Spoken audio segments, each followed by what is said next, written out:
Bien, vamos a dividir el día de hoy.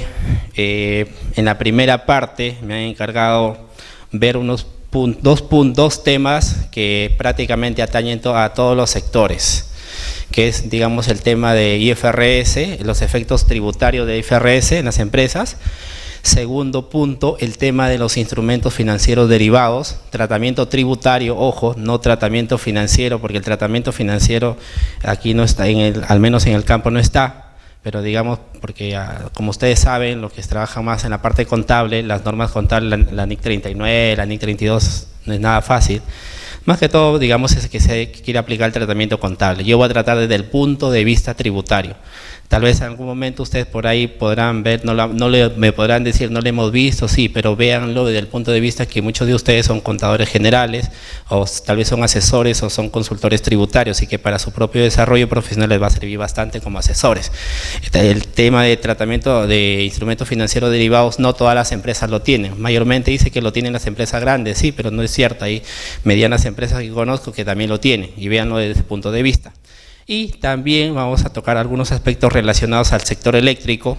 Como ustedes sabrán, el sector eléctrico no tiene una regulación como el sector agrícola, que tiene una tasa diferenciada del impuesto a la renta, no lo tiene, pero vamos a tocar algunos aspectos muy importantes.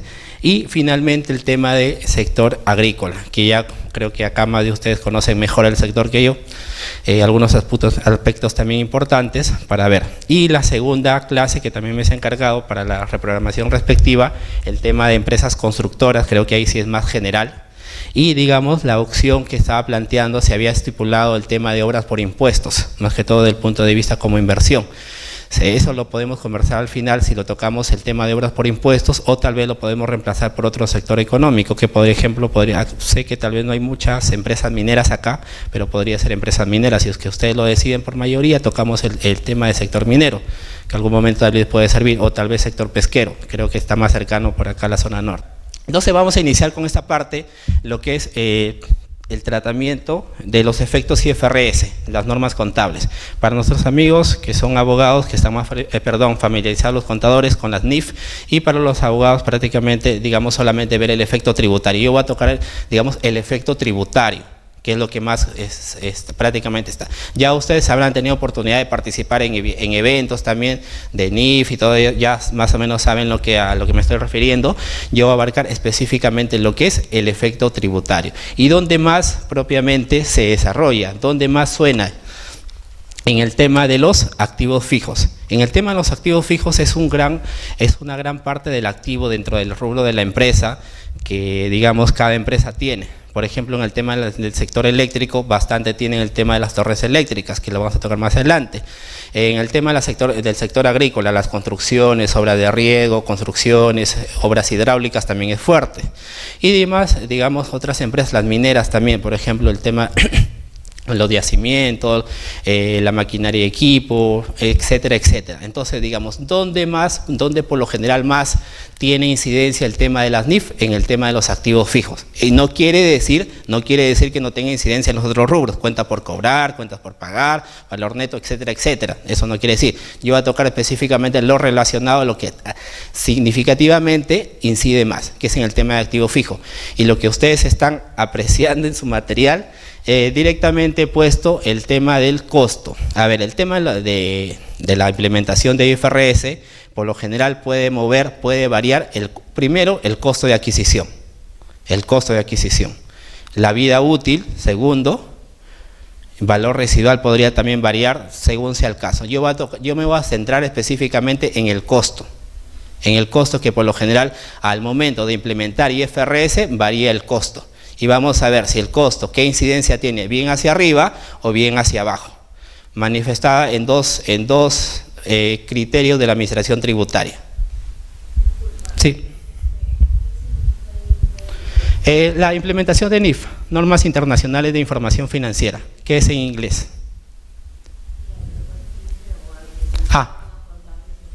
Ya, ok, ya, buen punto, ya, excelente, gracias.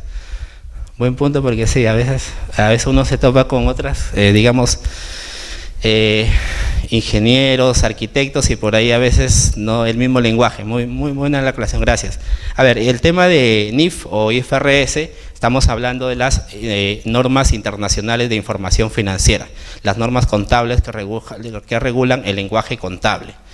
Entonces, digamos, producto de esta implementación, de la globalización, de la economía, las normas contables que tienen que ser unas solas, digamos, ahora hay la obligación de adecuar la contabilidad a normas contables, a normas internacionales. En ese sentido, digamos, al implementar estas normas contables van a tener incidencia en el tema tributario. ¿Por qué? Como sabemos, en el tema tributario, ¿cuál es el valor que, por ejemplo, compro este bien? ¿Qué es lo que me vale para efectos tributarios? Costo de adquisición, artículo 20 de la ley del impuesto a la renta. Por ejemplo, todo, digamos, me dan una factura por esto, tal vez todo lo relacionado que esté con comprobante de pago, mejor dicho, para términos cristianos, es mi costo de adquisición. Todo lo que está en comprobante. ¿Qué pasa por ahí si, digamos, al adoptar estas normas contables, al implementar, al adecuar mi contabilidad a los estándares internacionales de las normas contables, por ejemplo, este bien sube? Ahí vamos a ver el efecto. Pero primero partamos el caso, la depreciación. A ver, para ir de inicio, la depreciación. ¿Cuál es la depreciación aceptada desde el punto de vista tributario? ¿La que está contabilizada, la que no está contabilizada? Ya todos lo sabemos, la que está contabilizada, salvo el tema de los edificios, que no es necesario que esté contabilizado. Eso sí está saneado. Entonces, digamos, al implementar, al convertir, al adaptar mi contabilidad a los estándares de las normas internacionales de información financiera, entonces va a surtir un efecto que, digamos, si yo me relaciono solamente para la parte del activo fijo, mi costo de adquisición, por ejemplo, a ver, vayamos al caso mejor primero y para ir explicando poco a poco. Imaginemos que yo he dividido ahí en ese cuadro, por ejemplo, he puesto, digamos, un bien así solamente para efectos didácticos, un costo de adquisición de 1000 soles.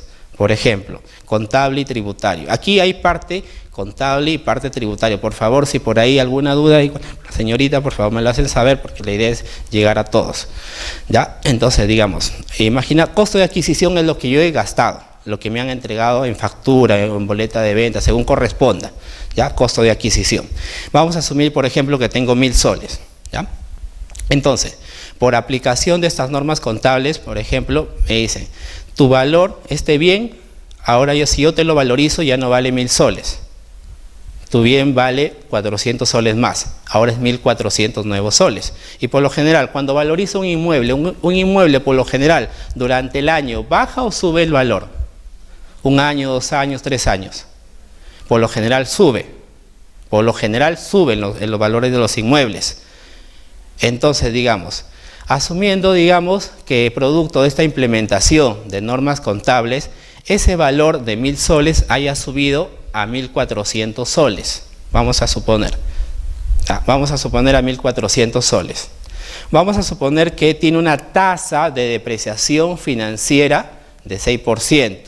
Ojo, yo quiero solamente con este caso práctico puntualizar bien porque no van a ser asuntos contables, yo no voy a hacer eso. Solamente quiero ver el efecto tributario, ojo. ¿Ya? Vamos a asumir una tasa de depreciación financiera de 6%. Ok, para efectos tributarios, igual el costo de adquisición es 1000 soles. Vamos a suponer, voy a poner que es un bien del activo fijo con una tasa de depreciación del 10%, que me vendría a dar, ¿cuánto? 100 soles. 100 soles. Entonces, si yo hago los cálculos respectivos, y aquí es matemática, los cálculos respectivos, por ejemplo, tasa de depreciación financiera que está en la parte superior, 84 soles, ¿no? 84 soles, todos de acuerdo. Tasa de depreciación tributaria, 1100 soles, que está en la parte inferior. Entonces ahí yo tengo dos campos, una depreciación financiera y una depreciación tributaria. Entonces yo me pregunto, ahora usted podrá decir, ¿para qué todo esto? Porque recuerden que para efectos tributarios yo hago mi liquidación en base a normas tributarias. Entonces, al estar involucrada una norma contable, vamos a ver ese efecto financiero, qué relevancia tiene dentro de nuestra determinación de impuesto a la renta anual, que a las finales voy a declarar como tal. Entonces yo tengo por dos lados una depreciación financiera y una depreciación tributaria. Ahora, entonces yo me pregunto, ¿cuál será la depreciación válida para efectos tributarios? ¿Los 84 soles que está en la parte superior o los 100 soles que está en la parte inferior? Y un dato más, la depreciación, que es el gasto, que es la pérdida del valor que si ha sufrido ese bien del activo fijo, lo que está contabilizado es 84 soles nada más. Lo contabilizado es 84 soles. Lo contabilizado es 84 soles. Pregunta, ¿cuál será la depreciación aceptada desde el punto de vista tributario? 84, 100. Ojo, no es, estamos partiendo que no es un inmueble, no es un inmueble. Entonces yo tengo dos lados, 84 soles la depreciación financiera y 100 soles la depreciación tributaria. Y un dato más, la depreciación contabilizada es 84 soles. Ahora, este tema pequeñito, que quede claro, solamente es para efectos didácticos. ¿Por qué? Porque todas las empresas, mayormente las grandes, ya están aplicando esto, ya lo tienen desde años. Entonces, digamos, en su determinación anual, muchas veces al final del año tienen reparos significativos, millones de soles, tanto adiciones como deducciones. E incluso, digamos, hay empresas, los retail tienen infinidad de activos fijos. Entonces, ahí, producto de esa implementación de normas contables, hay que separar el costo real, que es el costo de adquisición, y el costo por efecto de normas contables. Y es un trabajo, las personas que trabajan en el área contable de la empresa o el área tributaria, al momento de hacer de esa disgregación, es un trabajazo. Y a veces recurren a asesorías aparte, porque esto, y en fiscalizaciones de SUNAT, si nos toca un fiscalizador de SUNAT que es bien minucioso, se va a meter de lleno a eso. Si es que por ahí no nos toca por ahí, bueno, tenemos la suerte que no nos puede objetar algo. Entonces, digamos, la relevancia, porque esto, digamos, que nace en un tema contable, va a derivar en un tema muy significativo tributario. Y en empresas grandes hay que discernir bien cuál es la parte, porque ustedes por ahí me ponen y dicen, no, pero es una parte contable, no, sí, pero deriva en un tema tributario, ya muy importante. Entonces, ahí nos preguntamos, habíamos señalado depreciación financiera 84 soles, depreciación tributaria 100 soles. ¿Cuál será la depreciación aceptada para fines tributarios? 84, porque está contabilizado. Ojo, lo contabilizado es 84. ¿Seguro? 100 soles. Ojo, primero, las tasas tributarias son topes máximos, ¿ya? Son topes máximos. Entonces, tributariamente yo podría depreciar hasta 100 soles. 100 soles como máximo. Como máximo. Pero lo contabilizado es 84. ¿Ya? Entonces, cerrados, todos de acuerdo que la depreciación financiera, mejor dicho, la depreciación tributaria aceptada es 84 soles, ¿o no? ¿Seguro? 84 soles. Y está correlacionado con un criterio de SUNAT que está en la siguiente, iba a decir presentación, no, en la siguiente impresión. Exacto. Entonces, correcto. Entonces, digamos, por ahí, por eso te voy a explicar. Pregunta, sobre los 400 soles que ustedes están viendo, donde dice la fila incremento por normas de implementación, bueno, IFRS, que es términos, falta aclararlo, ese incremento por IFRS, que son 400 soles, me pregunto, ¿ahí han desembolsado, ha visto alguna factura de por medio? Es un costo, es algo ficticio, es un tema volátil, o sea, digamos, no he pagado nada sobre eso. ¿Me han dado alguna factura? ¿Me han dado algún comprobante de pago? No. Entonces, los 24 soles derivados de esos 400 soles, ¿me van a ser aceptados desde el punto de vista tributario? O sea, el 6% de 400 soles me da 24 soles, que ustedes lo están viendo. No puedo señalar porque, bueno, el tema un poquito de logística, disculpen, pero ahí, los 24 soles que salen de multiplicar los 400 soles por el 6% me da 24 soles. Pregunta, ¿esos 24 soles van a ser aceptados? No van a ser aceptados desde el punto de vista tributario. ¿Por qué? Si nos regimos a la ley del impuesto a la renta, al artículo 20 de la ley del impuesto a la renta, que me habla de costo de adquisición. ¿Y qué está ahí costo de adquisición? Propiamente todo lo desembolsado y sustentado en comprobante de pago, ya sea para el costo como para el gasto. Entonces nos preguntamos, si esos 400 soles simplemente es un efecto contable, nada más. Entonces, la depreciación de esos 400 soles no me van a ser aceptados desde el punto de vista tributario. Entonces, ¿cuánto sería la depreciación aceptada? solamente 60. ¿Qué pasa por ahí si en mi determinación anual yo he deducido 84 soles? Porque es lo contabilizado. Yo me puedo decir, sí, porque la norma me dice, lo contabilizado lo voy a depreciar, lo voy a deducir, perdón. Yo me puedo estar tomando de más 24 soles.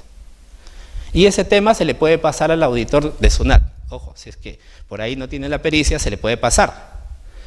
¿Por qué? ¿Cuál es el tema de las empresas? Digamos, a mí me ha pasado el tema de la retail.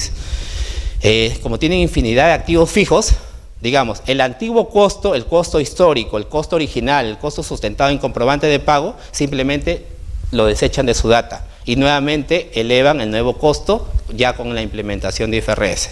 Pero no dejan la historia, cuál ha sido el costo histórico y cuál es el nuevo costo.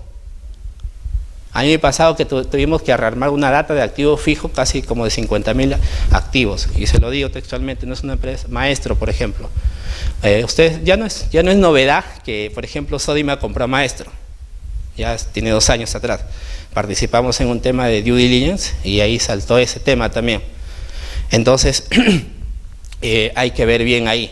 ¿Por qué? Si digamos, yo me puedo estar tomando solamente para efectos didácticos 24 soles de más. ¿Qué me ha dicho la SUNAT? ¿Qué me ha dicho nuestros amigos de SUNAT? Criterio, opinión de SUNAT, informe 134-2015 SUNAT. Me dice directamente la conclusión, en los casos en que por aplicación de normas de la NIF 1, que es la norma contable 1 de la implementación de la adopción de normas contables, me dice, se opta por sustituir el costo depreciado de los activos fijos por su valor razonable, que es mayor a aquel para efecto del impuesto de la renta. El mayor valor resultante, si lo llevamos al caso práctico, serían los 400 soles.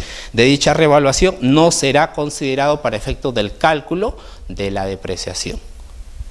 ¿Qué me está queriendo decir? Simplemente, digamos, la depreciación para efectos tributarios es lo que yo realmente he desembolsado, lo que está en factura. No me importa para efectos tributarios las normas IFRS, en cristiano mejor dicho.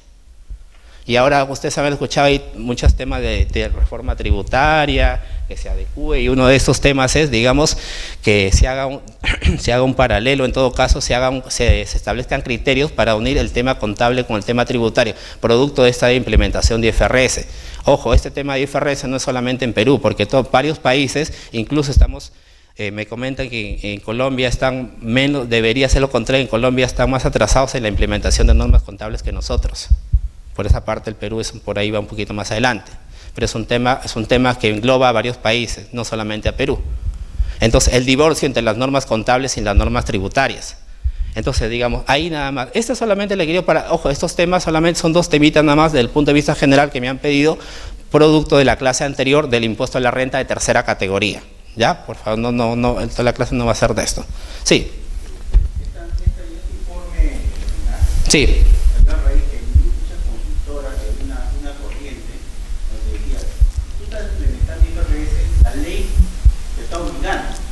Exacto. Es obligatorio para hacer las normas para ciertas empresas. Entonces, ¿qué decían estos consultores, otras sociedades? Que como la ley te está exigiendo, entonces esta depreciación respecto a la IFRS, que es legal, es deducible. Correcto. Respecto de toda esta confusión que había salido esta Exacto. declaratoria de SUNAT. Exacto. Sí. Claro, lo que pasa es que, digamos, por algunas empresas, ya por el nivel de ingresos o las empresas que cotizan en bolsa de valores de Lima, las empresas grandes, sí están obligadas a presentar sus estados financieros bajo normas contables internacionales, con todas esas directrices. Entonces, digamos, yo me puedo preguntar, como lo manifiesta el caballero, si me están obligando prácticamente a implementar estas normas contables internacionales, entonces, producto de estos efectos, yo me voy a ver perjudicado en esa parte, por ejemplo, de haber impedido tomar un gasto. Entonces, ¿qué? Y ahí saltó nuestros amigos de SUNAT, dijo en este momento, ok, de acuerdo, todo efecto le dio relevancia, le dio peso a la norma tributaria propiamente dicha, porque dijo, para mí, para un costo de adquisición no va a ser producto de un tema contable. Mi costo de adquisición solamente es lo que tú has desembolsado, sobre la cual te han emitido una factura. Prácticamente, como se dice en términos criollos, parchó el tema. Entonces, muchas de estas empresas entonces se vieron, entonces nos preguntamos, el efecto de estas implementaciones, estas normas contables, ¿cómo lo voy a tratar? Y imagínense acá, en empresas que sus activos fijos están bien debajo del costo, ¿cómo voy a ver que, digamos, se ven prácticamente el doble del costo? Producto es un valor ficticio simplemente. Y otro tema también es, creo que lo dije en la otra diapositiva, De ahí viene al efecto... sí, ahí viene la segunda parte, ¿sí? ¿Por ahí?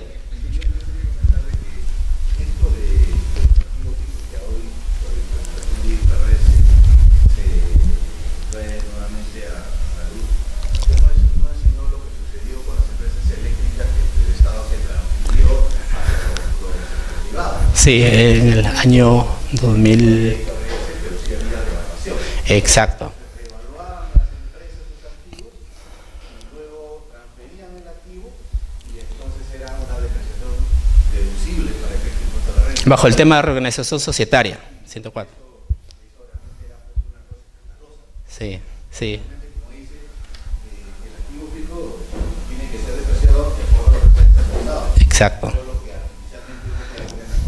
Claro, ahí es buen criterio también, pero por ejemplo, ahí nos podrían decir, digamos, por eso es que un tema de, por ahí se vocea una propuesta que, digamos, se haga una conciliación entre la implementación de normas contables con las normas tributarias, porque, digamos, así como está cambiando, yo he tomado solamente la parte de activo fijo, que es lo más relevante, lo que sufre mayor cambio dentro de mis estados financieros de una empresa. ¿Por qué? Puede variar también el tema de cuentas por cobrar, cuentas por pagar, pero lo más relevante es activo fijo. Entonces, digamos, aquí la administración tributaria dijo solamente lo que está en la ley del impuesto a la renta, costo de adquisición. ¿A qué llamamos costo de adquisición? Lo realmente desembolsado. Si por ahí tiene ese efecto de implementación IFRS, para mí no me importa. Ahora, este tema, solamente este pequeño caso, es cuando el valor sube. ¿Qué pasa cuando el valor baja? Y ahí veamos el siguiente caso. Los mismos datos, pero efecto inverso. Como le digo, este es un tema que puede sonar así un poquito medio complejo, pero muchas empresas en este tema es muy relevante. Porque su estado financiero puede cambiar. Igual la determinación del impuesto a la renta puede ser tremendamente significativa. Cuando toquemos el tema de instrumentos financieros derivados, que es otro tema muy importante, hay como experiencias propias a veces, una empresa había tenido determinada una pérdida casi de 1 millón de soles y 30% para pagar sobre 1 millón de soles, la verdad es un tema muy, muy delicado. Todos estos temas al final significan desembolso, salida de dinero, salida de recursos. Y lógicamente ustedes como empresarios, como dueños, como propietarios, en estos tiempos difíciles van a estar sacando dinero para pagar tal vez al fisco. De hecho, creo que no. Es igual, cuando nosotros creamos una empresa, por lo general, creamos una empresa donde queremos ingresarlo, al RUS o al RER, pero no queremos ingresarlo al régimen general, ¿o no? Por lo general, salvo que mi actividad no lo permita, ahí sí, obligatoriamente voy a ingresar al régimen general, pero si tengo un pequeño negocio, yo voy a optar por ir al RUS, de hecho, como todo. ¿Ya? Entonces, a ver, veamos el siguiente caso, ahí con los mismos datos, pero efecto inverso. Efecto inverso. Igual, parto de un costo de adquisición de 1.000 soles. Disminución del costo, 400, 600, la misma tasa de depreciación. Igual, en vez que ese valor del activo fijo suba, está disminuyendo. Está disminuyendo. Entonces, ahora yo tengo un valor depreciable, un valor sobre el cual voy a calcular una depreciación de 600 soles, perdón. O sea, esos 400 soles que en el primer caso subieron, ahora están bajando. Entonces, ahora mi costo contable, mi costo financiero, por eso he puesto en la primera parte, costo financiero 600 soles. 600 soles. Tasa de depreciación 6%, total depreciación contabilizada 36 soles. 36 soles. Igual el mismo costo tributario. Tributariamente es 1.000 soles y no se mueve, para nada. Tasa de depreciación igual 10%. Depreciación 100 soles. Y la pregunta es, ya algunos ya lo saben, ya lo tienen ahí, ¿cuál es la depreciación aceptada para fines tributarios? 36 soles, 60 soles o 100 soles. Ojo, un dato más, la depreciación contabilizada, anotada en los registros contables, es 36 soles. ¿Cuál sería la depreciación válida para efectos tributarios? Y este tema de IFRS, cuando la empresa recién lo está implementando, va a tener que hacer una conciliación bien realizada. ¿Por qué? Tiene bastantes efectos. Su estado financiero, al menos si cotiza en bolsa, son empresas grandes, va a cambiar significativamente. Ahí van a ver la foto, un estado financiero a niveles históricos y un estado financiero ya con normas contables, como lo solicita la SMB para efecto de cotizar en bolsa. Ahí cambia. Entonces, digamos, no se crea porque algunas empresas no están obligadas a realizar este tipo de implementación, no lo van a tener, pero lo van a tener, o tal vez más adelante. Recuerden, los que están más en la parte contable, sabemos que varias normas contables entran en vigencia, por ejemplo, la norma contable 15, la NIF 15, que es la norma internacional de información financiera 15, y ahí va a cambiar. Si nosotros conocemos, a ver, los contadores y también abogados, conocemos, por ejemplo, la NIC 18, que es lo más fácil de interpretar, el reconocimiento de ingresos. Próximamente va a entrar en vigencia la NIF 15, y ahí va a cambiar, y ahí va a tener que medirse por contratos. ¿Y dónde va a tener incidencia? ¿En qué sector? En el sector de retail, las eléctricas. Las mineras tal vez no lo va a afectar mucho, pero ahí va a tener que cambiar. Y ahí de la mano prácticamente, ahí más de la mano van a tener que trabajar contador y abogado. Más todavía, se van a casar. Porque ahí es un tema que va a involucrar ambas partes. Porque si decían, no, porque el tema financiero, el abogado dice, el tema financiero no me compete a mí. El contador dice, el tema legal no me compete a mí. Y así siempre por lo general. Pero ahí van a estar casados, todo lo contrario. Entonces, ahí, volvamos al caso. A ver, la depreciación financiera, ¿cuál sería? ¿60, 36 o 100 soles?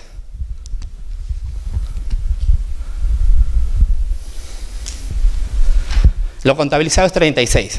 Primero, si lo contabilizado es 36 soles, la depreciación aceptada válida para efectos tributarios es 36 soles. 36 soles. Ahora, pero yo me pregunto, si yo estoy hablando desde el punto de vista tributario, si la norma tributaria me da que me vale, ¿qué es lo que realmente he desembolsado? ¿600 soles o 1000 soles? 1000. ¿Y por qué me podrían decir solamente te valgo 36 soles? Porque yo podría defender, digamos, mi depreciación, mi valor tributario, que es 1000 soles. ¿Y cuánto es el valor tributario? 60 soles. Pero ¿qué es lo que me ata? La contabilización. Si yo estoy contabilizando 36, prácticamente me está matando. Sí, dígame. Sí, el tema es que cuando se adopta por primera vez y hay un menor valor revaluado, digamos, que así lo llamamos, el menor valor va dirigido hacia el patrimonio. Correcto. Entonces se hace un asiento, o se genera un ajuste, ¿sabes qué? Este activo no vale 1000, por ejemplo. y no vale 600. Entonces los 400 lo reconocemos como una pérdida. Exacto. Entonces adelantamos, digamos, un resultado. Un resultado. Que va digamos, a los accionistas, que va a y creo que salió hace poco una norma de FUNAC donde dice, ya contabilizaste en el patrimonio, ya fuiste, porque había una pequeña salida con este, con lo que tú estás discutiendo, ¿sabes qué? Yo voy a hacer respetar mis derechos con 1000 soles. Entonces, Ahí está. lo voy a depreciar, lo voy a contabilizar en otro periodo más allá, lo voy a hacer porque quiero recuperarlo, no lo voy a perder. Sin embargo, salió este informe, me parece hace poco, no me salió. Entonces, ya lo contabilizaste en el resultado acumulado, ya no tiene efectos tributarios. Claro, es algo similar a este que es del 2014 también, por ejemplo, el anterior fue del 15, este informe del 14, porque yo podría decir, para efectos tributarios, yo tengo sobre los 1000 soles, entonces, yo puedo deducir vía papeles de trabajo, extra contable, la diferencia, no lo puedo deducir vía papeles de trabajo. O sea, prácticamente ya estoy perdiendo dos veces. Una en el primer caso por un valor ficticio y segundo caso porque, digamos, me ata a un tema contable. Y si bien, como lo ha dicho nuestro amigo, el tema si lo afecto a resultados acumulados, prácticamente la SUNAT me está condenando. Y ahí esto nace un problema, me está creando un problema. Entonces yo digo, como empresa, yo como empresario, digamos, entonces, Si me están obligando y encima me estoy perjudicando, entonces, digamos, imagínense, este es solamente para efectos didácticos nada más, pero en la realidad, en la práctica, sus empresas tienen a veces reparos por temas contables, millones de soles. Y su estado financiero puede cambiar significativamente. Ahora, su estado financiero, si ustedes cotizan en bolsa, digamos, se va a ver todo lo contrario. Ustedes como accionistas invertirían en una empresa que está supuestamente con pérdida por este efecto financiero nada más, que es un valor ficticio. Es un tema que, digamos, se está quedando ahí en el limbo.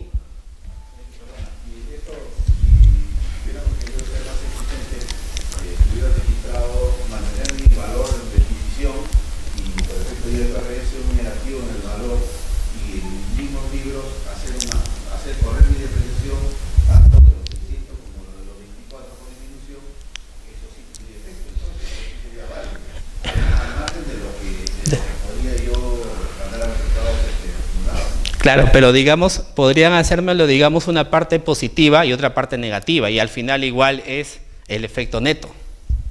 Pero uno no tiene efectos mentales.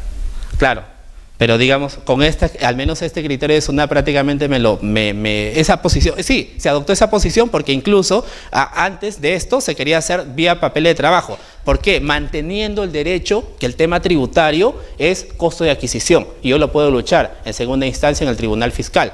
Al menos que conozca sobre esas controversias en el Tribunal Fiscal, todavía no hay un caso específico. Vamos a ver tal vez más adelante, cuando llegue al Tribunal Fiscal, qué va a decir sobre esto. O en todo caso, a las normas tributarias, sobre estos aspectos de las normas contables. Y ahí viene todo un tema de controversia. Las normas contables son fuentes de derecho, entonces viene toda una controversia de por medio. Entonces, digamos, ¿cuál va a ser los efectos? ¿Cuál va a ser el futuro de estas normas contables? Porque recuerden que en los próximos años se van a implementar más normas contables. Entonces va a haber más efectos todavía. Y al menos si mi empresa recién está implementando eso, que es donde se ve el efecto, ahí va a tener incidencia. No hay ningún perjuicio económico para el Estado, ¿no? O sea, debemos ver desde el punto de vista del recaudador. No. Un poco más que ellos quieren poner una cuestión técnica, pero que no tiene un efecto económico. Exacto. Pero eso, digamos, ahora es... Sí, ahora, este tema, digamos, provoca, digamos, nuevamente al tema contable, lo que a veces a algunos no nos gusta, el efecto de los diferidos, activos diferidos o pasivos diferidos por estos, tal vez. Ahora, dije, eso no tiene efecto, digamos, tributario, diferencia permanente, diferencia pasivo diferido, ya es todo un tema, eso no me voy a meter, porque no quiero aburrirlos con el tema, al menos los que son abogados, porque ya es un tema específico, pero en sí, ese es un tema real que todas las empresas, si su empresa todavía no lo tiene, bueno, no va a tener ningún problema, pero las empresas que ya están, o bueno, han implementado o ya lo tienen este efecto. Y recuerden, bastantes criterios contables se utilizan en la determinación del impuesto a la renta. Y como le digo, lo más palpable, la norma contable 18, que es reconocimiento de ingresos, va a cambiar por la NIF 15. Y como le digo, ahí va a haber un trabajo de contador y abogado. Si querían estar divorciados, ahora se van a casar porque van a tener que ver el tratamiento a la par. Porque en el tema de contrato no vas a apoyar de los abogados. En el tema del registro contable no vas a apoyar de los contadores propiamente dicho. Ya es un trabajo, por eso llegamos, ya hay conciliación ahí, pero esto va avanzando. Al menos los que son contadores, son consultores, asesores, excelente, porque como dicen, hay más trabajo. Pero el tema que está en el día a día genera también más análisis, más asesoría, igual. Y muchas veces, como gerente, empresario, no quiero desembolsar tal vez para un tema de un tema contable, porque ustedes como empresa, a veces para un tema contable, para un tema tributario, muchas veces un poco reacios al tema de desembolsar para ver un caso específico. Ya, entonces, esta parte, si algún comentario, por favor, háganlo llegar. Tío. Sí.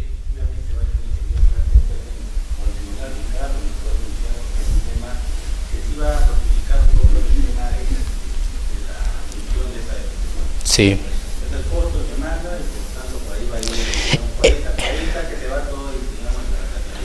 Eso sí es muy importante, porque a ver, en esta segunda parte, en este segundo caso, es que sí está perjudicando a la empresa.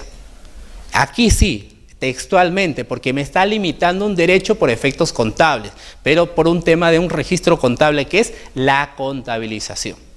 Porque si no, como bien artificio, como una salida tributaria, yo puedo haber hecho depreciarlo vía papeles de trabajo y ampararme que la norma tributaria me habla de un costo real, de un costo de adquisición. Por tanto, yo puedo lucharla. Tal vez cuando llegue al tribunal fiscal o tal vez ya la instancia judicial podría verse, pero al menos este es un tema latente. Y varias empresas que están implementando, bueno, lo van a tener. Y ustedes que trabajan el día, los que trabajan el día a día en la parte contable, los que han visto ya en la práctica, que más o menos me doy cuenta, saben como digamos el efecto que puede cambiar esto en los estados financieros, que es una parte. Y esto no solamente atañe a todas las empresas. Lógicamente las empresas ya grandes, las mineras, las de hidrocarburos ya tienen tiempo, ya más o menos ya lo conocen. Pero las empresas que están implementando nuevas, ahí vamos a ver el efecto. ¿Ya? ¿Sí? ¿Algún comentario, por favor? Con toda confianza. Solamente es un tema para solamente reforzar el tema de lo que han señalado en la clase anterior, de lo que es el impuesto a la renta de tercera categoría. ¿Sí? Dígame.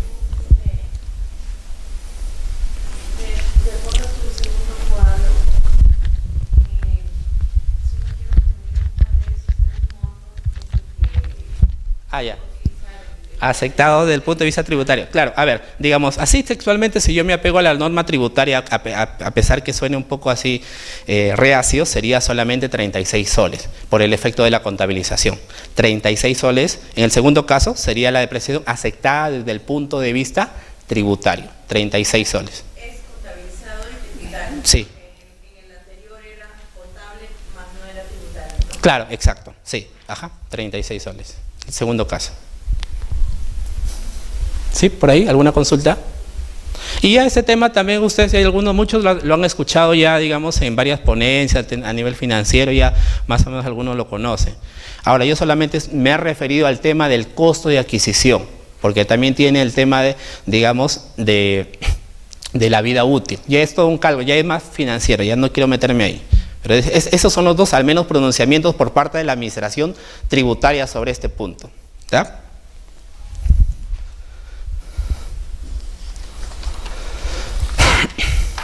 ¿Alguna consulta, por favor? No me miren mal, por favor. De aquí viene instrumentos financieros derivados. Que a ustedes, digamos, las empresas, creo que, no sé si por ahí alguien lo tiene, si lo tiene, excelente, lo podemos sacar acá, porque acá, a pesar que suene un tema un poco complejo, pero es muy interesante. Con 2 puntos de vista nada más, lo pueden redondear todo eso. Y pueden hacer incluso ustedes mismos su asesoría o consultoría, porque ese tema de instrumentos financieros derivados no es un tema tan común. Bueno, los que lo conocen ya es común, pero no es tan común que muchas empresas no lo tienen, pero las empresas que lo tienen, excelente. ¿Ya? ¿Alguna consulta hasta ahí? Esa parte solamente quería puntualizar, por favor, el tema de los activos fijos, nada más en esa partecita de IFRS, que es implementación de normas internacionales de información financiera. ¿Alguna consulta? Si no, pasamos a la siguiente impresión. No digo diapositiva porque no hay diapositiva. Y a la siguiente impresión. A ver, el tema de instrumentos financieros derivados. Igual, aquí yo solamente me voy a referir a la parte tributaria, ¿ya? La parte tributaria. No me voy a meter a la parte financiera, que es instrumento financiero derivado, la NIC 32, la norma contable 32, norma internacional de contabilidad 32, la NIC 39 y la NIF 7, ¿ya? Entonces, ¿qué escuchamos? Hemos escuchado, por ejemplo, la palabra forward, swap, opciones. Por ahí nos han sonado, nos han dicho, contrata, digamos, asegura el tipo de cambio está muy volátil, entonces asegúrate, contrata. Esto lo utilizan, por ejemplo, las empresas mineras, las de hidrocarburos. Y no solamente esas empresas, cualquier empresa. Yo tengo entendido, bueno, solamente como dato, sé que tienen las 2 empresas agrícolas acá más grandes de Trujillo, lo tienen. Yo lo sé porque hace unos años vine y más o menos sé que tienen, creo que tienen forward y swap. Entonces, así, digamos, no es un tema nuevo. Entonces, pero digamos, hemos escuchado este tipo de contratos. ¿A qué nos estamos refiriendo? ¿Qué pasa, por ejemplo, si, a ver, aquí sí que tengo que utilizar porque no tengo presentación. ¿Qué pasa, por ejemplo, si yo tengo una deuda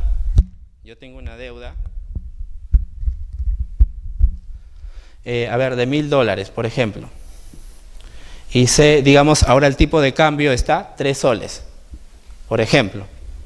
Y sé, digamos, yo no sé al 31, por ejemplo, al 31 de diciembre, no sé cuánto va a estar el tipo de cambio. Entonces, puede estar, por ejemplo, a 4 soles o puede estar a 2 soles. Por ejemplo, yo no sé qué puede pasar en el futuro, yo no soy pitonizo. Entonces, yo no me aventuro. Entonces, si yo veo un tema económico, la economía está tan volátil que yo no sé cómo obtenerlo, entonces, digamos, ahí viene un tema. ¿Qué nos ofrecen las entidades financieras? Y esto más que son productos financieros, el banco. ¿Qué nos venden? ¿Qué les venden a los gerentes? Y ahí viene un tema, y ahí no es porque digamos que quiere hablar, pero cuando vamos a tener un tema de instrumento financiero derivado hay que asesorarse, no solamente por la parte tributaria, con una parte financiera específica. ¿Por qué? Porque hace unos meses atrás a una empresa inmobiliaria le habían vendido un tema de instrumento financiero derivado, pero en realidad puede ser ese tema de instrumento financiero derivado para efecto del sistema financiero, pero no cumple las regulaciones tributarias. ¿Y por qué? Porque si yo tengo una pérdida de ese instrumento financiero, esa pérdida no me lo va a aceptar la administración tributaria. Textualmente está en la ley de renta. Ahora, cuando yo contrato este tipo de instrumentos financieros, no voy a ganar 1.000 soles, no voy a perder 1.000 soles, son millones. Son millones. Entonces esto me puede llevar prácticamente al cataclismo, así como suena. Una empresa inmobiliaria, me les digo, en un año nada más ya tenía 1.400.000 de pérdida. 1.400.000 y iba a pagar prácticamente 30%. Y ahora, la responsabilidad del gerente asumir esa pérdida en su gestión, porque eso no lo contrata el contador, eso no lo contrata el asesor tributario. ¿A quién le venden? Al gerente general, al gerente financiero. Él va a ser el responsable.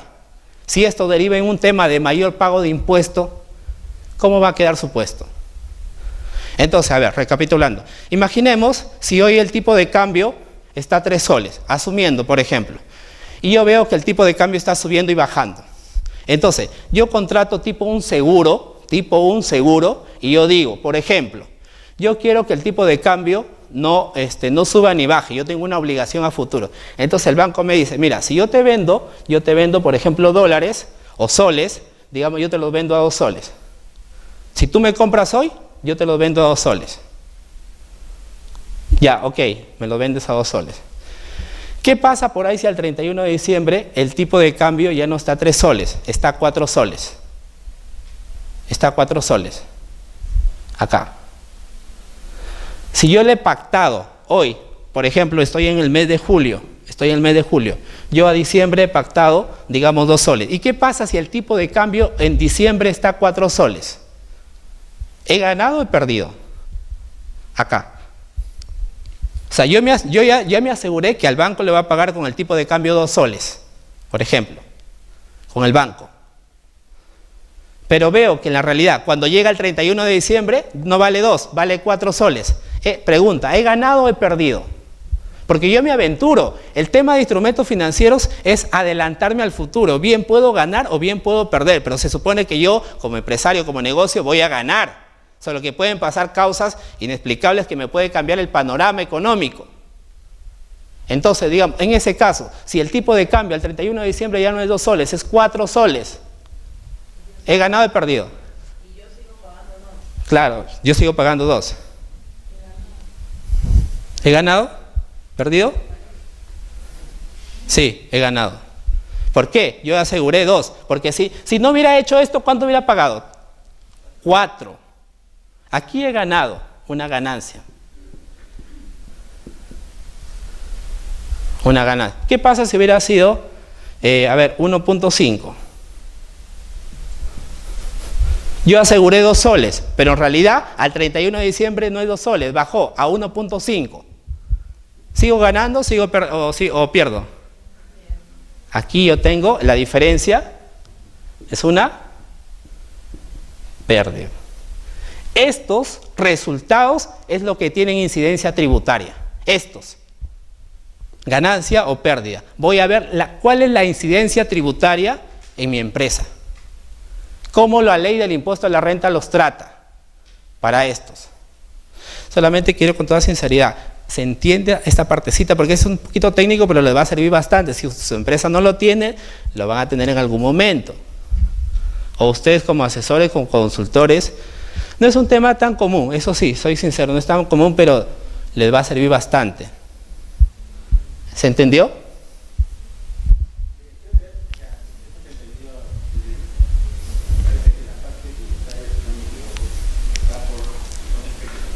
Exacto, a eso quiero. Exacto, ahí quiero llegar.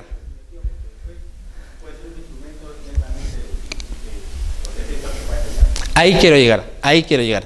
Hasta esta parte se entendió más o menos cuál es el efecto. Con toda sinceridad, señores, si ustedes tienen alguna duda, por favor háganlo llegar. El beneficio es para ustedes, no es para mí, para venir a exponerme, a lucirme, no es mi finalidad, es para ustedes. ¿Se entiende hasta ahí, por favor? Ya, a ver, entonces, ya ahí en su material,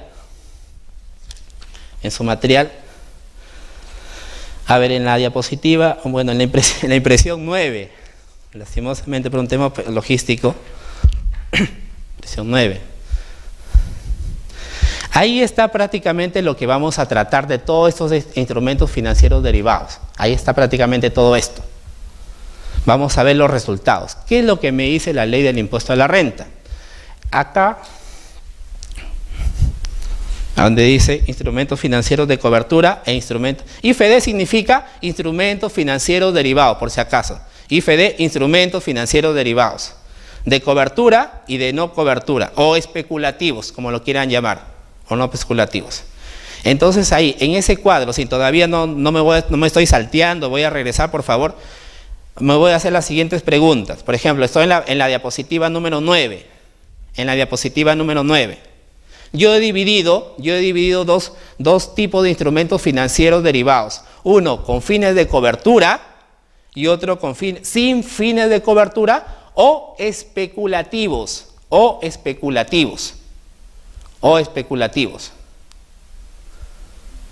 Ahora, y aquí vamos a decir, ¿a qué llamamos de cobertura? ¿A qué llamamos de no cobertura? Ahí está la clave y para ver la incidencia en la parte fiscal, en la parte tributaria. Ojo, aquí no voy a hacer asientos, por si acaso no me miren mal. Entonces, a ver, ¿ustedes cuál creen que la finalidad es hacer este tipo de jugadas financieras? ¿Cuál es la finalidad?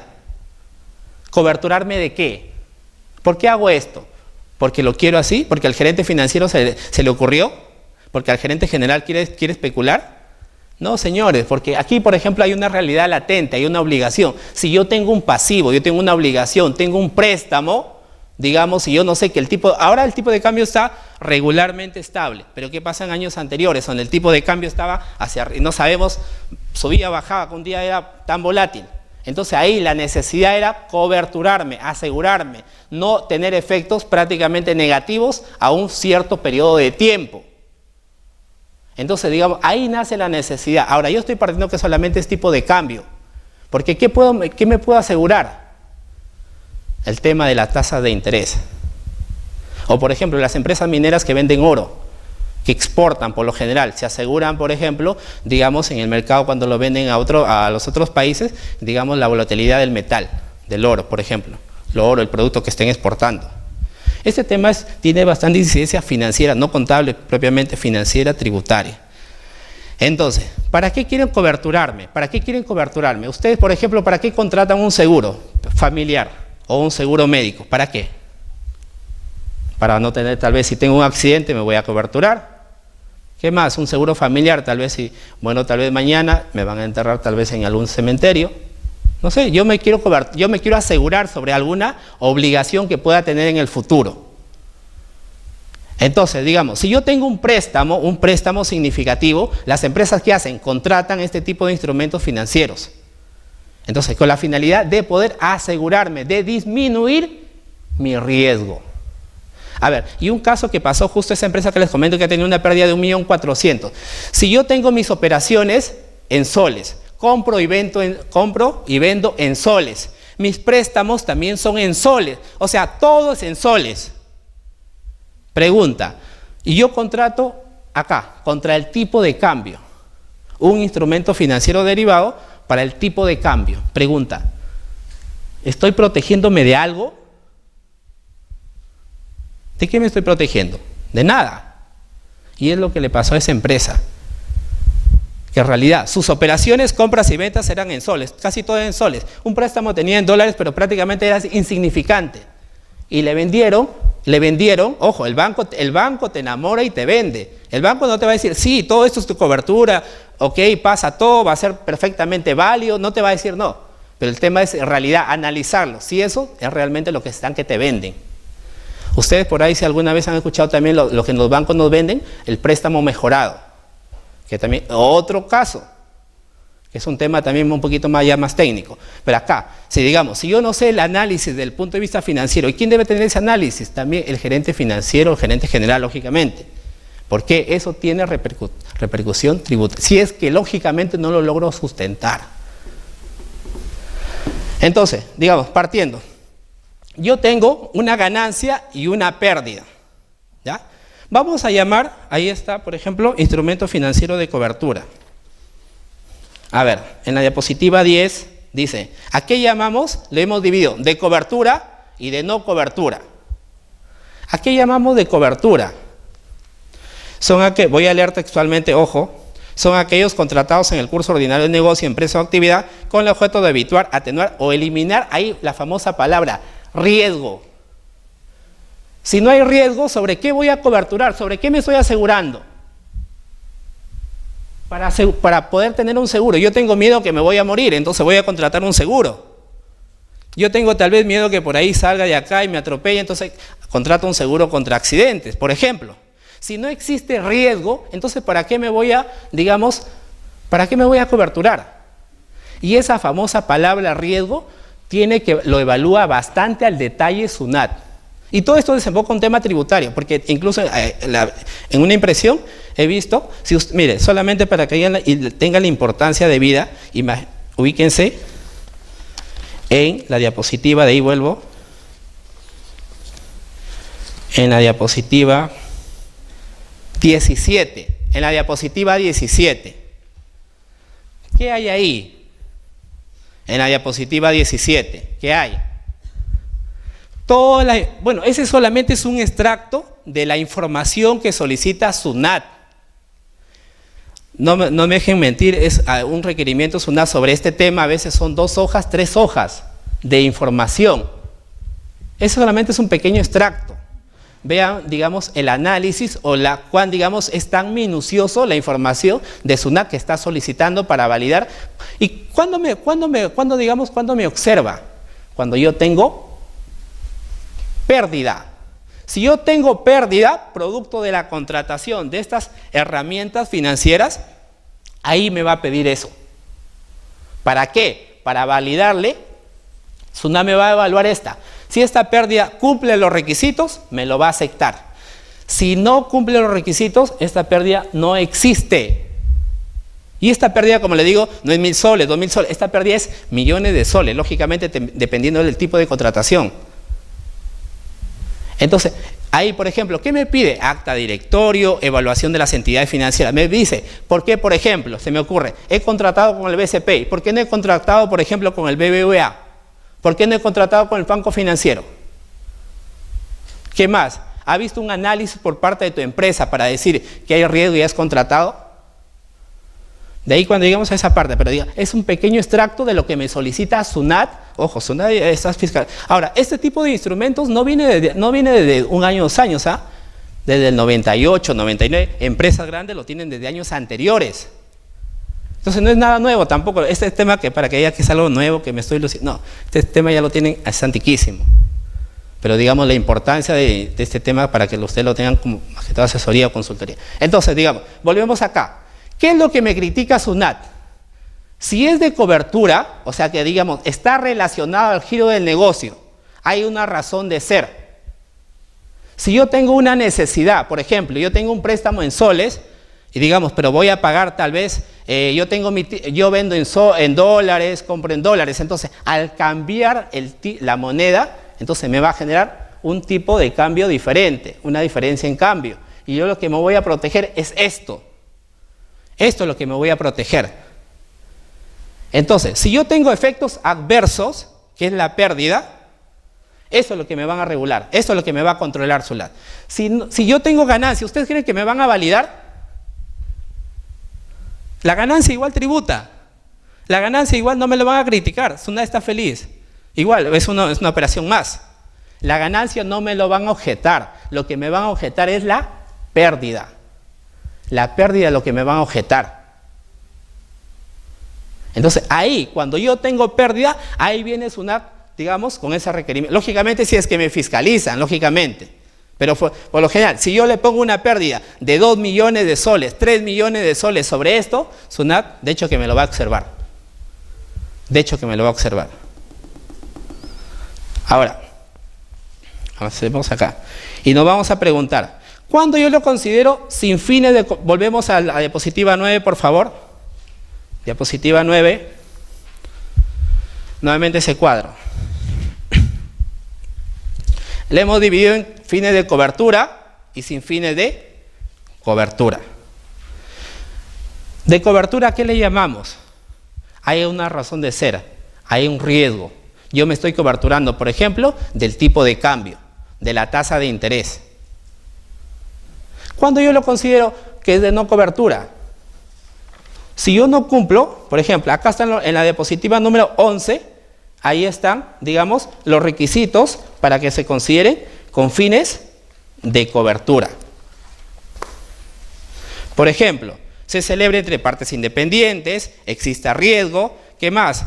La obligación de contar, ojo, obligación de contar con documentación que permite identificar características y operatividad del IFD. IFD significa instrumento financiero derivado, por si acaso.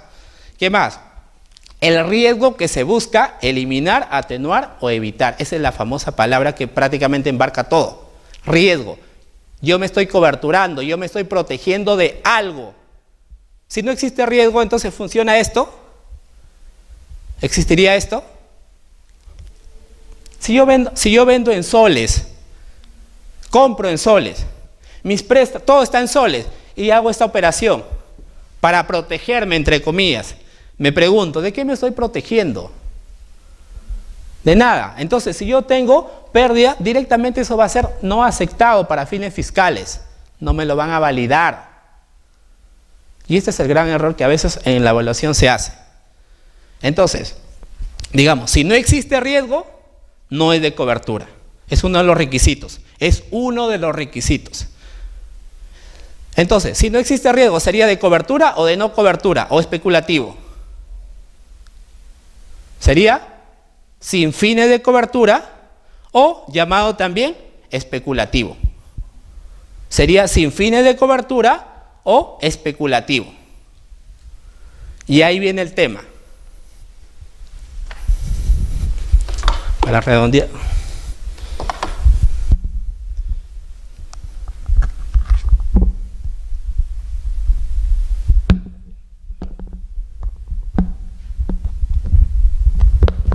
Ya está ya. A ver. Y aquí viene solamente, quiero redondearlo con esa parte. A ver. IFD significa instrumento financiero de cobertura.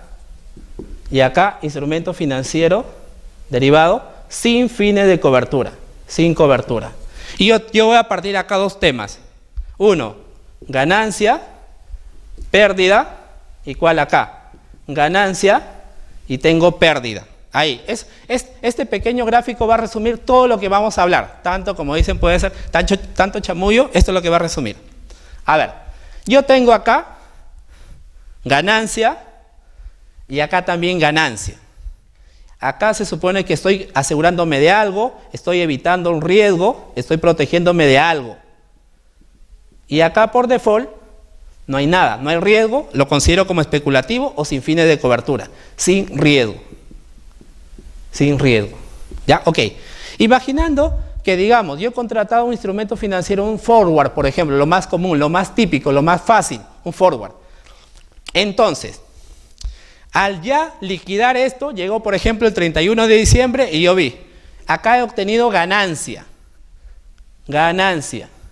Pregunta, para fines tributarios, para fines fiscales, ¿esta ganancia está afecto al 28% por impuesto a la renta? ¿Qué dirían? Estoy partiendo primero con la ganancia, que es lo más fácil. ¿Qué dirían? ¿Debe tributar o no debe tributar? ¿Qué dirían? Sí debe tributar. Si es una ganancia, es un ingreso propiamente de una operación con terceros, todo el análisis correspondiente, esta ganancia sí tributa.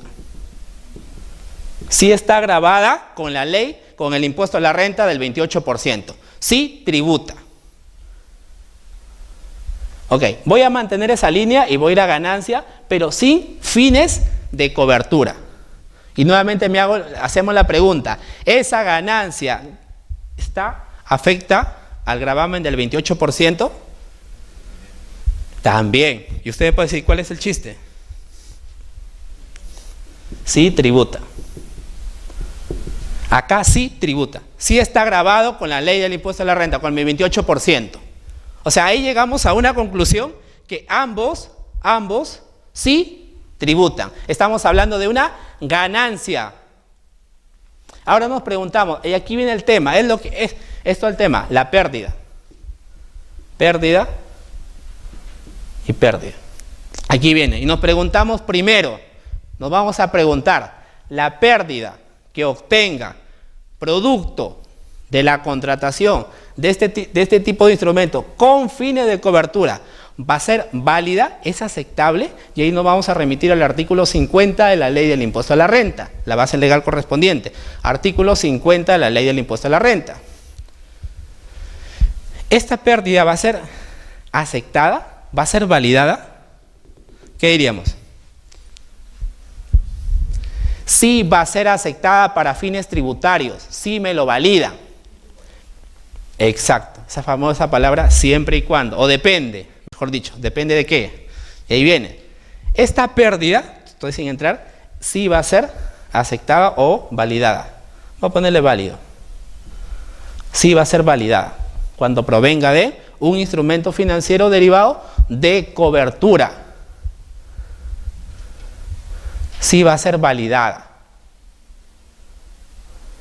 Ahora viene el tema, acá. La pérdida, cuando proviene de un instrumento financiero derivado sin fines de cobertura. O sea, prácticamente es como decir, tú lo has querido hacer por querer, no cumplir los requisitos, entonces yo te lo catalogo, esta contratación no tiene un fin de asegurar algo, no está relacionado al giro del negocio, te lo puedo decir como tal. Entonces, aquí voy a preguntarme, ¿esta pérdida va a ser aceptada para fines tributarios?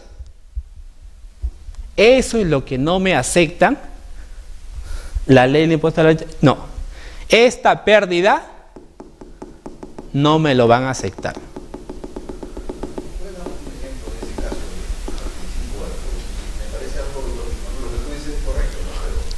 Por ejemplo,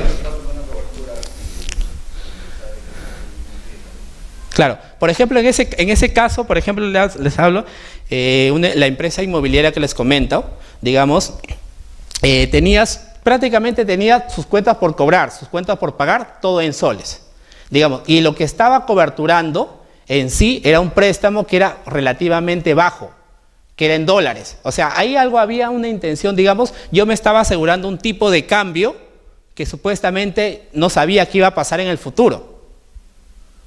No iba a pasar. O digamos, ¿qué pasa? A ver, ojo, que solamente yo he puesto riesgo. Los requisitos para que se consideren como riesgo de cobertura, mejor dicho, para que cumpla esta característica, están en la diapositiva 11. Diapositiva 11. Esos son los requisitos que me establecen, ojo, que me establecen para que se considere con fines de cobertura.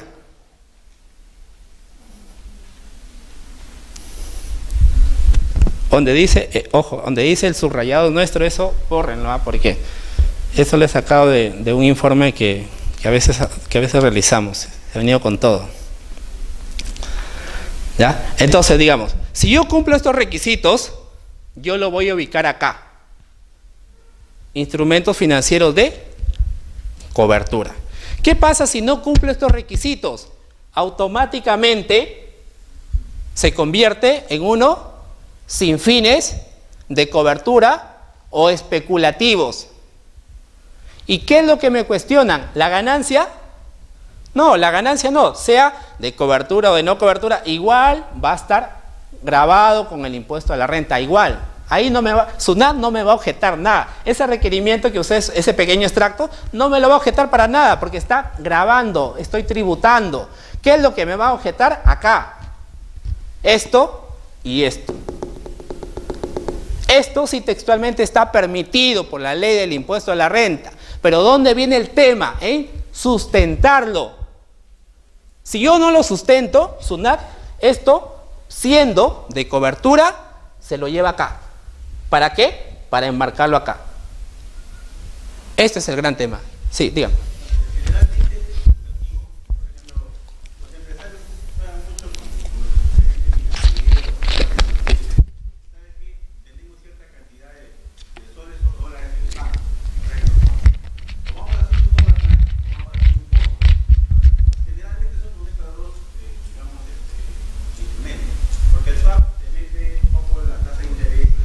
A la conjugación. Pero sí el forward es un poco más, juega más con la especulación. Vamos a ganar, le van a decir al gerente, inviertes $1 millón y vas a gastar como $200.000. Correcto, para la compra de una máquina, lo que sea. Lo que sea. Están especulando. Claro. Pero si le sale al revés, lógicamente que van a perder. Y ahí viene esto. Y ahí viene. Claro. O sea, tú no necesitas especular con el dinero que tienes. Prácticamente un poco es contraproducente. Yo tengo un dinero y quiero ganar, pero quiero ganar. Si no me da, también la ciudad debe reconocerlo. No debe existir esa parte. Claro. Ahora. En la mente del inversor, ¿no? Pero lastimosamente no es así. Claro. Nosotros instrumentos. Sí. Ahora, ahí concuerdo en esa parte, en la parte de acá. Porque sí, es cierto, digamos, muchos, digamos, gerentes o empresas, digamos, aventuran que voy a invertir en un negocio para ganar. Pero hay otros, por lo general, que sin tener esa intención, ojo, sin tener esa intención de jugar a la especulación, de aventurarme hacia el futuro, yo lo contrato, sí, con la finalidad de protegerme de algo. Pero ¿cuál es la deficiencia? El tema del sustento, nuevamente así como sus operaciones, un vehículo, la depreciación, gastos personales, gasto de agasajos, qué causalidad. Ese tema que ustedes luchan por sustentarlo, ahí viene acá. Cuando yo he obtenido pérdida, aquí yo tengo que luchar para que esta pérdida, SUNAT sí me lo valide. Cumpliendo los requisitos, sí cumple los requisitos, sí me da el derecho a que eso sea válido. Pero ahora está, por nuestra parte, como empresa, sustentárselo. ¿Qué pasa si yo no lo sustento? Esto se viene y prácticamente la SUNAT lo considera acá. Y esto viene acá.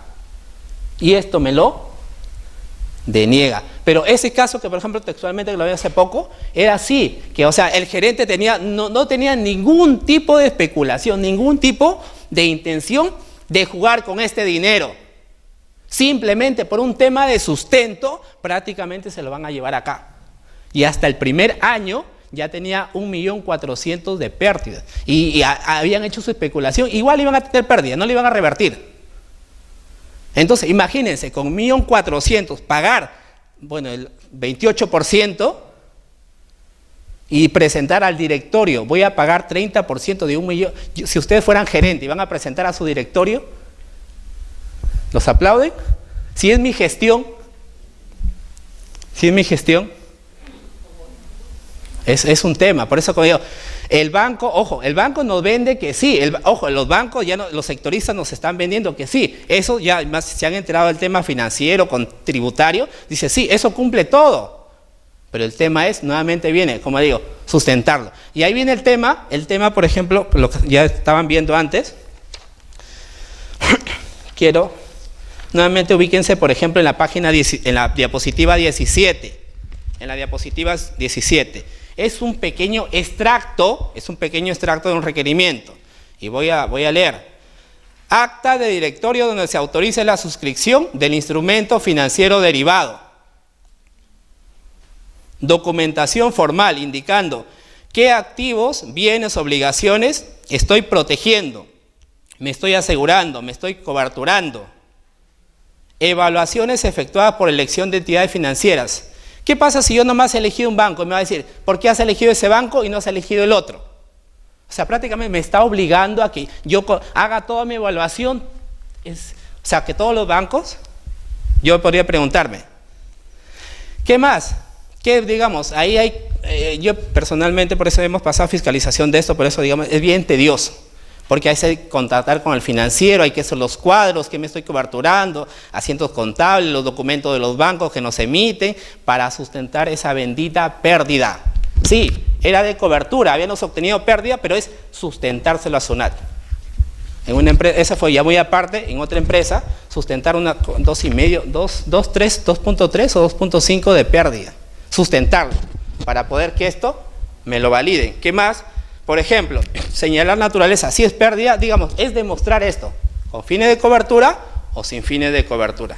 Cuadros comparativos, este es solamente uno, en los requerimientos, recuerdo, eran 3 hojas, solamente para sustentar esto, nada más. Qué tedioso, la verdad, qué tedioso. ¿Sí, por ahí tenía una consulta?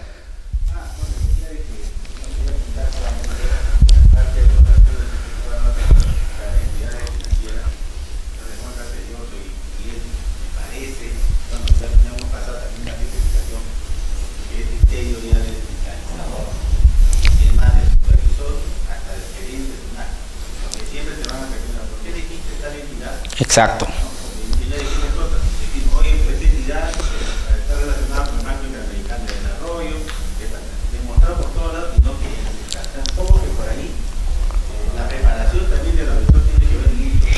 Claro. Sí.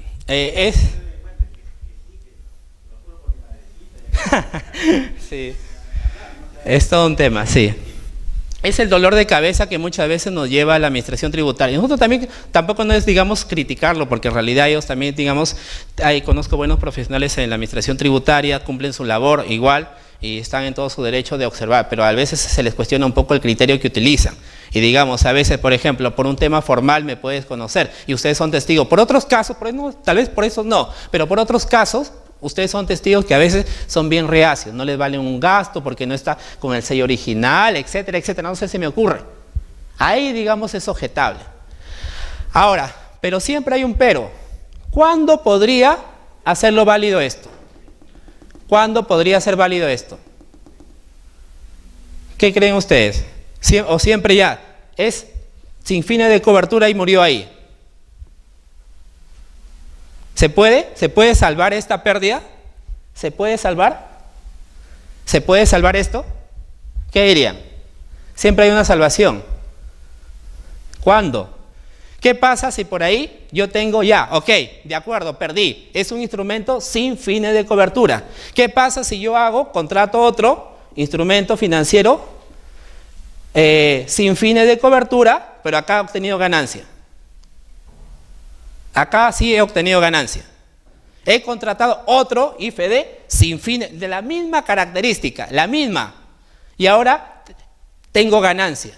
¿Qué me dice la ley del impuesto a la renta? Aquí esta pérdida, yo lo puedo compensar. Yo sí lo puedo compensar. Claro, único, ambos tienen que ser del mismo tipo. Si yo tengo otro que es con fines de cobertura, no. Y eso me podría dar una salida. Entonces, ok, yo quiero salvar esta pérdida. Yo contrato uno sin fines de cobertura, tengo ganancia, lógicamente si es que tuviera, si tengo pérdida, ya pues no lo voy a hacer. Una ganancia y esta pérdida del IFD 1 lo compenso con el IFD 2. Compenso la ganancia con la pérdida. Y yo aprovecho esta pérdida y lo puedo absorber. Porque si yo tengo otra ganancia, pero de este tipo, ahí sí no. No me permite mezclar, mezclar o juntar de diferentes tipos. Tendría que ser de la misma calificación como tal. Es la única salvación. Y es lo que se da en temas de planeación. Tienes pérdida, lo que te queda si es que quieres hacer eso y que si tienes una buena evaluación financiera, tienes un buen gerente financiero o alguien que te ayude, contrata a otro que sea ganancia y aprovéchalo. Ahí sí. porque si no, no. Este es instrumento financiero derivado sin fines de cobertura, es decir, contratar uno mismo de la misma calificación, para que éste obtenga ganancia, exacto, para que éste tenga ganancia y pueda compensar con la pérdida de esto, Es el único caso que me permite la ley del impuesto a la renta poder compensar. Si no hago esto pierde.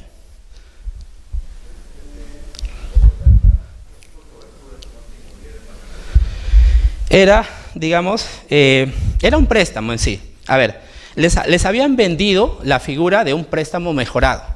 Por ejemplo, yo contrato un préstamo, digamos, en dólares, digamos, y digamos, yo sé que tú te vas a perjudicar, entonces en el futuro no sabemos si vas a ganar o vas a perder. Ya había contratado, era un SWAT, era una combinación de la tasa de interés y el tipo de cambio, medio extraño, sí, es un tema, medio extraño, pero digamos, el banco me dice, ya, ok, tú estás pagando, por ejemplo, la tasa de interés del 8%, yo te doy otro instrumento, coberturo esa misma cobertura y yo te lo doy a 7%.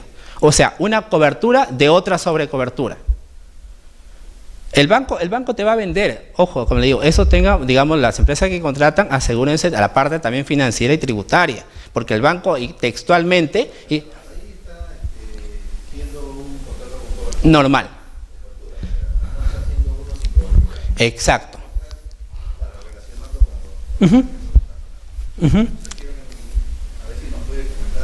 ¿Dónde está esa cobertura para poderlo captar? Ya, vamos a ver.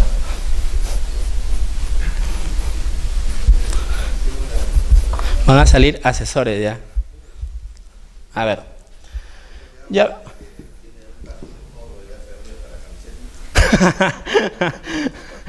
A ver, digamos. No, esto pasa porque, digamos, no es algo pequeñito, esos son temas, digamos, un poco técnicos. Recuerda, el tema de la inmobiliaria había tomado una tasa de interés de un préstamo en dólares, es que no me equivoco, con 8%, algo así, 8%. Entonces, el banco les había vendido, digamos, ok, yo te lo cambio, digamos, tu tasa de interés es 8% y tu préstamo es en dólares, por ejemplo, algo así. ¿Qué le estaban vendiendo? Si es que no me recuerdo, a ver, tasa de interés, creo que era 7, y acá cambiarlo a soles, si es que no me equivoco, porque era un poco extraño, pero esta figura, primero, había hecho una cobertura, ahora, ojo, era SWAT, conversión de tipo de cambio y tasa de interés, algo extraño que por ahí nos puede sonar medio, no entiendo nada. Entonces, tasa de interés del 8% y préstamo en dólares. Préstamo en dólares. ¿Qué le dice el banco? Por ejemplo, yo te doy una menor tipo de cambio, una menor tasa de interés, pero te lo cambio a soles. Claro, te lo cambio a soles. Pero ahora digamos, si nuevamente tú haces todo, tú tienes tus operaciones de compras y ventas en soles, y esto... Lo que pasa es que yo estoy entendiendo que el banco te vendió la figura, ok, te dio una tasa menor, pero tú tienes un préstamo que tienes que pagarlo, ya no plazo. Así es. Una tasa de interés proyectada, una tasa de cambio proyectada, y entonces tú dices, ok, tengo 7% y una tasa que posiblemente se mueva en ese ritmo. Posiblemente, ahí está. Entonces, perdí la tasa de cambio.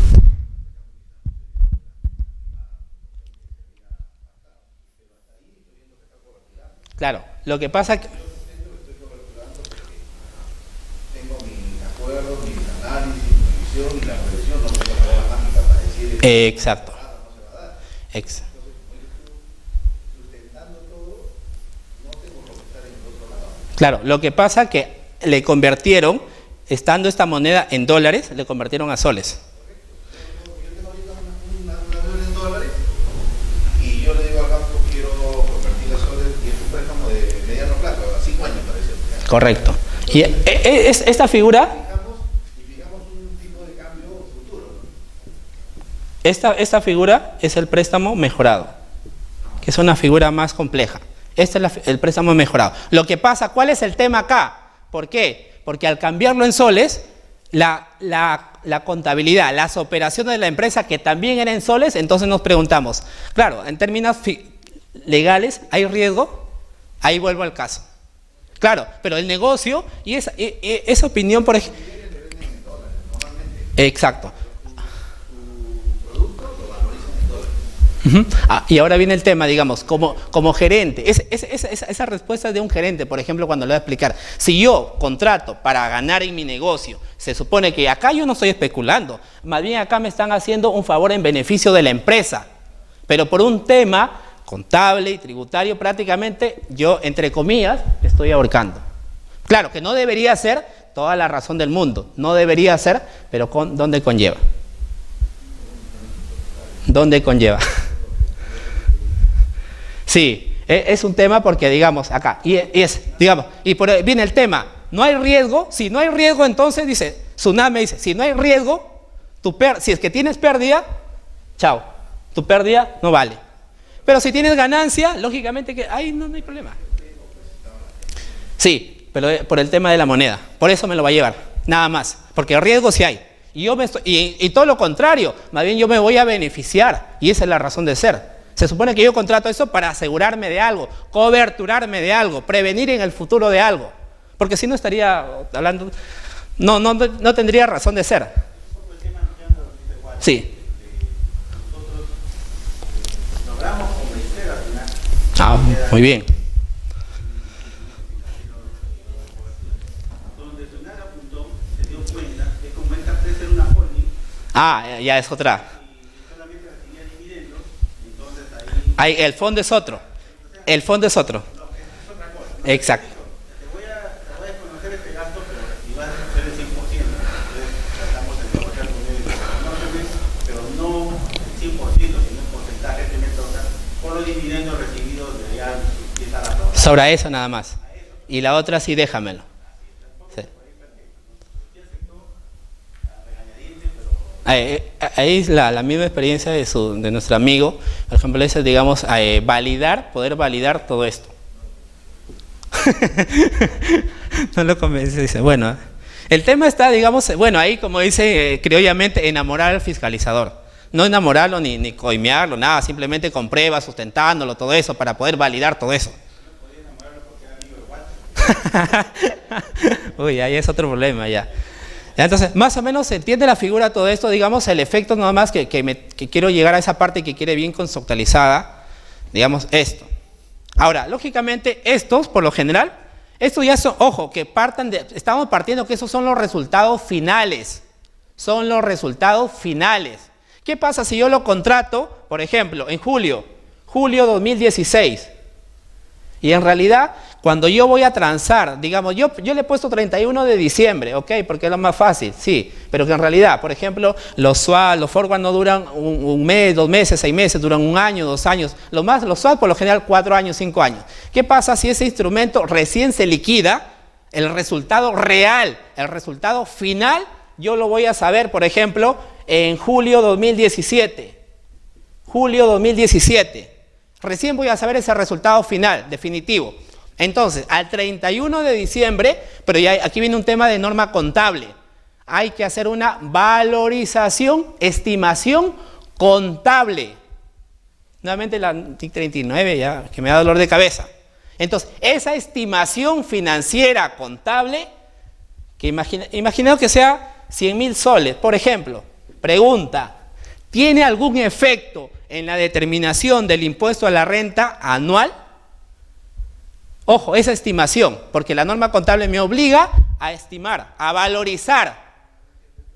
No tiene efecto tributario.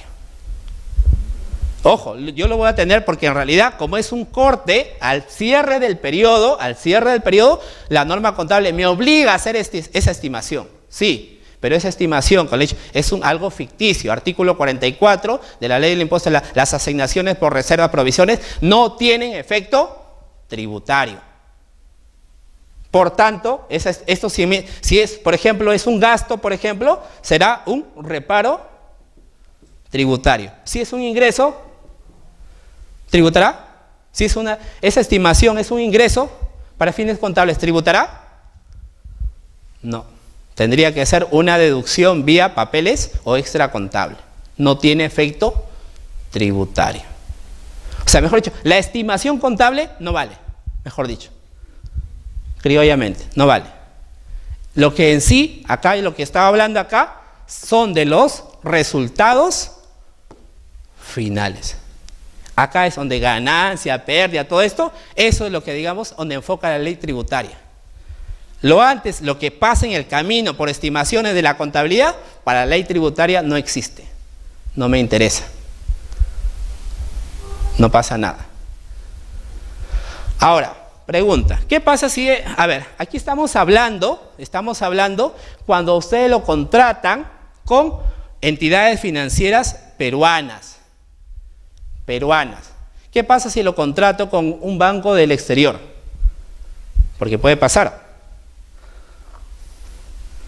¿Tendrá el mismo efecto?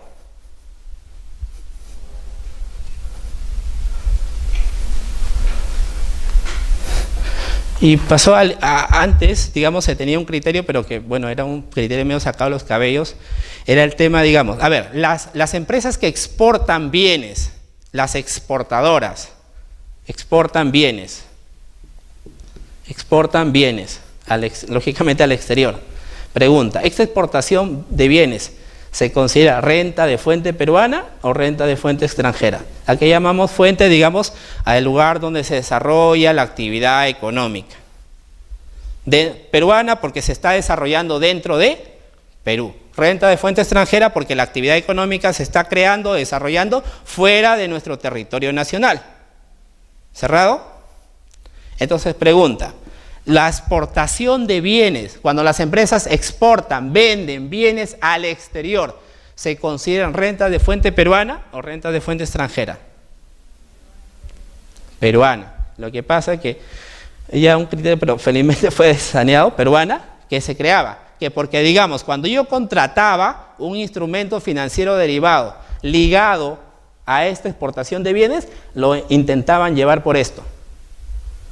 Renta de fuente extranjera. ¿Por qué? ¿A dónde quiero apuntar? Porque recuerden, pregunta, las pérdidas, si nos remitimos al artículo 51 de la ley del impuesto a la renta, las pérdidas por renta de fuente extranjera, ¿son válidas para efectos tributarios? No. La pérdida que obtengan en el exterior por algún negocio, inversión, todo ello, no se puede traer acá. Lo que se trae es la ganancia sí tráelo. Para acá, para que lo incluyas en tu declaración, acá.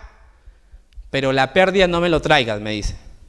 ¿Qué es lo que se intentaba hacer? Que relacionar las empresas que contrataban este tipo de instrumentos por exportación de bienes y me decían, como estás exportando, esto es renta de fuente extranjera.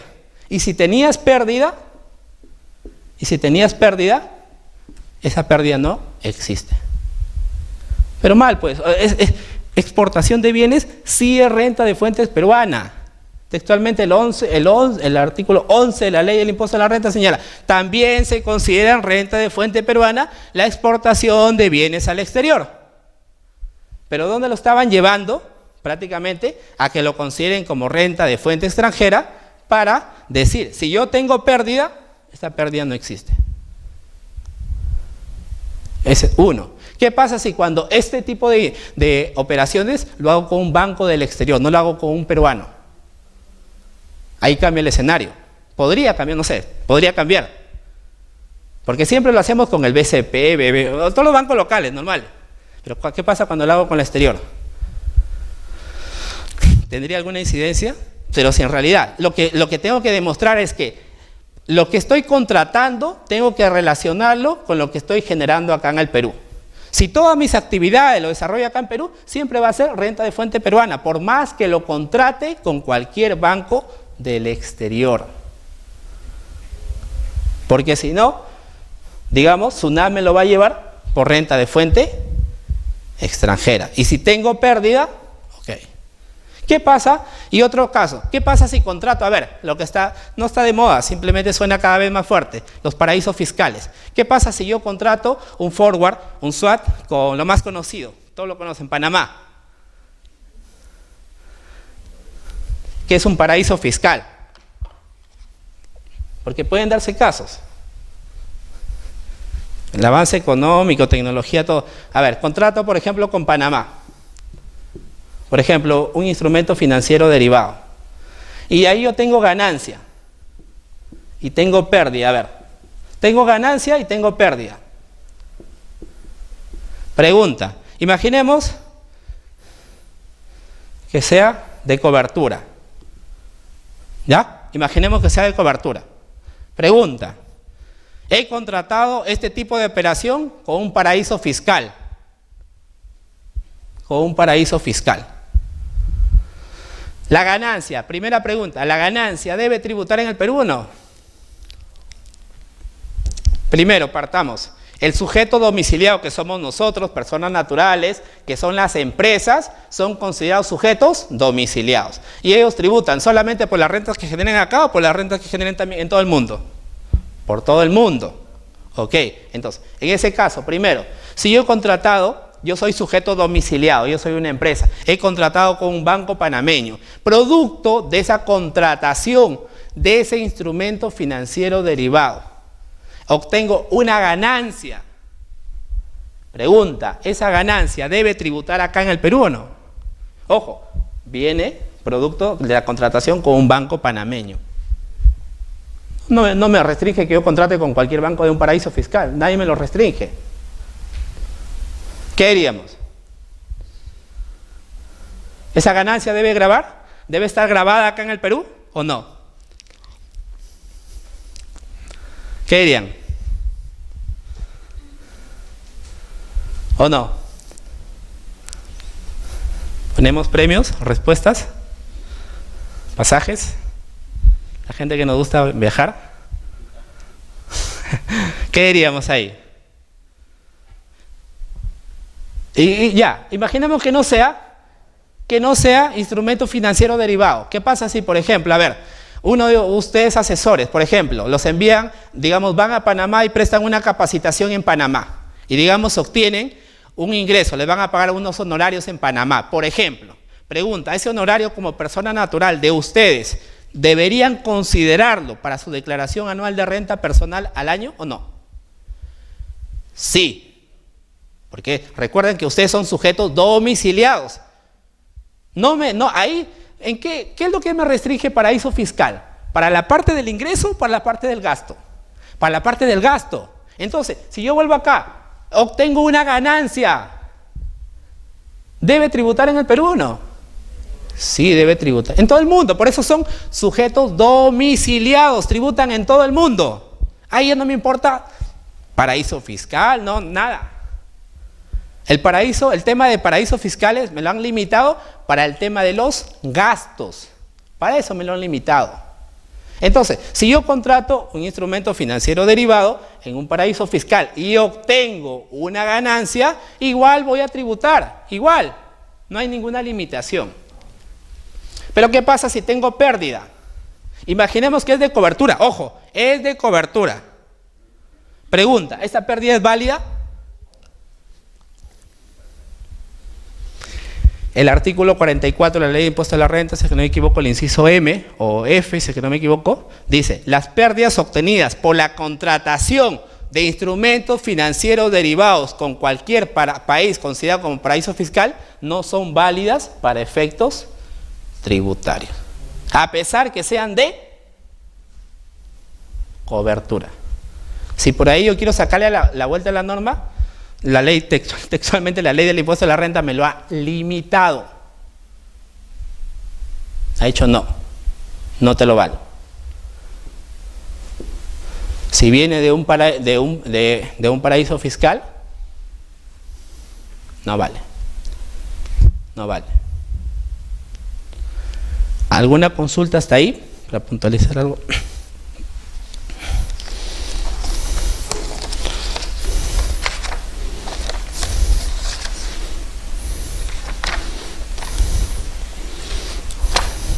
¿Alguna consulta hasta ahí? Para avanzar ahí esta parte, la parte final nomás de esta parte de IFD. ¿Todos entendieron o nadie me entendió? ¿O es una de las dos? Todo está ok. Le digo, esta parte, bueno, los amigos ya lo tienen, saben más o menos el tratamiento cómo es. No me va a dejar mentir, digamos, el tema tedioso de poder sustentar las pérdidas, o los otros, ustedes, sus amigos, digamos, como consultores, asesores, les va a servir bastante, porque estos temas no son tan rutinarios, y me imagino que también al inicio, nuestros amigos que ya lo vieron han tenido asesoría, y esas asesorías no cuestan baratas, son temas bien un poco delicados. ¿Alguna consulta hasta ahí, por favor, señores? Con toda sinceridad, es normal, yo no tengo ningún problema en repetir. ¿Nada? ¿O nadie me entendió? Ya, entonces avancemos. A ver, solamente para que no quede ahí, en la página 16, es tipo un modelo de un cupón, así como, digamos, les viene, por ejemplo, la cuota número 5 del leasing, la cuota número 4 del préstamo. Esta es una imagen, por ejemplo, de un cupón de un tema de forward, por ejemplo. Y ahí que puedo ver, por ejemplo, las monedas, el monto de la moneda, total UCD, plazo de la fecha final, fecha de liquidación, tipo de cambio spot, puntos. Esta es solamente una imagen para que se den cuenta, digamos, cuando me viene el documento del banco, cuando se va liquidando, ya sea de acuerdo a los plazos establecidos, me viene un cupón similar, dependiendo como tal. ¿Qué más? Y en la página 18 he puesto 3, 4 jurisprudencias, y que no vienen, por ejemplo, 3 he puesto. Dice, por ejemplo, la página 18, precedente del Tribunal Fiscal, 2012, sala 3, la número 18323, dice, el TF, el Tribunal Fiscal, señaló que la contratación de instrumentos financieros derivados con fines de cobertura se debe contar con el soporte documentario respectivo que acredite que las operaciones corresponden a contratos derivados con fines de cobertura y a la vez cumplan su objetivo final, ¿cuál es? Eliminar el riesgo. Si no hay riesgo, no hay de cobertura. Y si he obtenido pérdida, ¿qué pasa? No me lo valida. Uno. Segundo, resolución del 2013, sala 3, la número 17923, dice, las pérdidas provenientes de contratos forward del año 2003, mira, imagínense, 2003, no es nuevo, al ser necesario y razonable con el giro de la recurrente, la celebración de tales contratos serán aceptadas para fines del impuesto a la renta. Que esas operaciones por las cuales yo estoy contratando tienen que estar ligadas al giro del negocio. Ese es lo más común. Por ejemplo, otro, y la última, y con eso cerramos IFD. Resolución del 2014. Esto a nivel de jurisprudencia de IFD no hay muchas, tampoco no son las únicas, tampoco no me quiero decir que yo las tengo, no.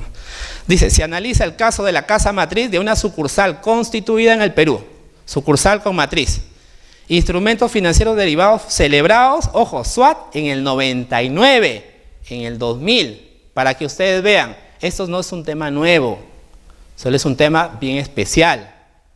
Ya han pasado, miren, 16 años y estamos analizando esto.